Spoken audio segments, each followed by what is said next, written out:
Eu sou o João, sou aqui do time de implantação da Mark, e seja bem-vindo ao nosso treinamento completo de fechamento de ponto na nossa plataforma. Para iniciar um fechamento, primeiro a gente precisa entender algumas coisas. O fechamento em si, ele é um período, um processo que envolve uma série de etapas e atividades que a gente precisa contemplar. A primeira coisa aqui no sistema é a gente ter definido um período exato. Um mês, pode ser um mês do primeiro dia ao último dia, ou até do meio de um mês à metade do outro. Não importa, o importante é que tenha um período bem definido. Com isso pronto, a gente precisa verificar se existem pendências para serem resolvidas nesse período. Como que a gente faz isso? Dentro do sistema da Mark, existem duas coisas que impedem o fechamento na hora de ser realizado: ocorrências e solicitações de ajuste. Isso é uma coisa que a gente já viu lá no primeiro treinamento, mas vale relembrar como isso funciona aqui. Para começar, eu vou pesquisar aqui em cima na minha barra de pesquisa por ocorrências, para a gente verificar tudo o que aconteceu nesse período. Aqui em cima eu vou filtrar a data do dia 1º de julho até o dia 31. É esse o mês que a gente vai fechar aqui e vou pesquisar. Quando eu carrego, ele traz para mim aqui 3 casos, 3 ocorrências de 2 funcionários. 2 da Larissa, uma no dia 9/7, outra no dia 28, e uma do Bruno no dia 11/7. Vamos relembrar o que são ocorrências. Eu vou abrir essa aqui da Larissa para a gente analisar o que aconteceu.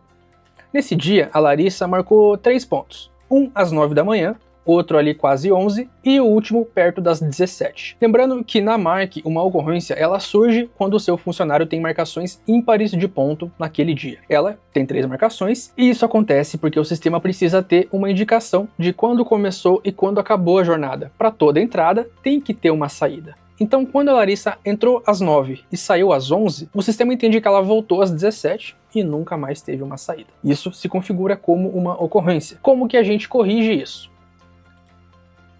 O local que a gente já conhece é a planilha horário. Lembrando que ela permite a gente ter essa visualização de planilha mais ampla, mais clara, de um período daquele funcionário. Eu vou filtrar aqui a pessoa que eu quero ver e vou filtrar a data, o período, o mês que a gente está tratando.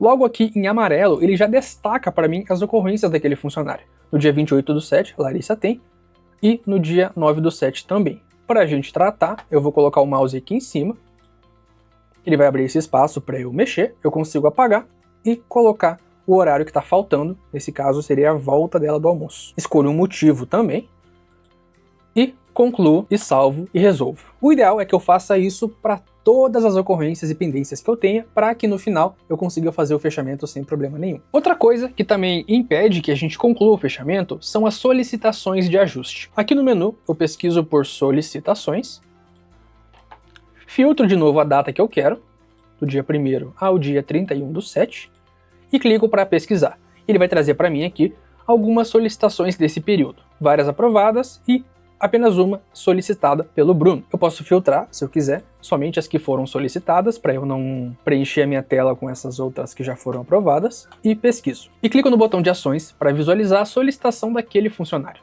Nesse caso, o Bruno não marcou nenhum ponto nesse dia e solicitou para que a gente insira para ele uma marcação às 8 e outra ao meio-dia, indicando o período que ele trabalhou. Eu posso recusar, para que volte para o fluxo dele e ele solicite de novo, ou eu aprovo e removo essa pendência. O que importa é que as solicitações também impedem o fechamento, então é importante que não tenham nenhuma solicitação pendente na hora da gente concluir o fechamento lá na frente. Vou aprovar essa aqui e vou finalizar. Voltando para a planilha horário, tem outras coisas que a gente já pode validar nesse momento. É interessante a gente filtrar o período que a gente quer, as pessoas que a gente quer, e dar uma olhadinha no que pode ter acontecido para ver se não tem nenhuma marcação pendente, nenhuma marcação estranha, alguma hora extra indevida, alguma hora faltante indevida, e também faltas indevidas por si só. Lembrando que faltas e horas excedentes e horas faltantes não impedem o fechamento, mas é importante sempre verificar para que esteja tudo bem alinhado na hora da gente concluir o fechamento. Aqui eu consigo filtrar as faltas do período de cada funcionário, ou então, se eu quiser, aqui no meu menu, pesquisar por faltas, ele traz para mim, na hora que eu filtro o período que eu quero, as faltas desse período. Então, por exemplo, a Kelly tem 2 faltas e o Pedro tem 16. É um número esquisito de faltas, é muita falta que o Pedro tem aqui. Então vale eu abrir o perfil dele, o histórico dele, e conferir para entender se realmente é aquilo que o sistema está dizendo, se são faltas pertinentes.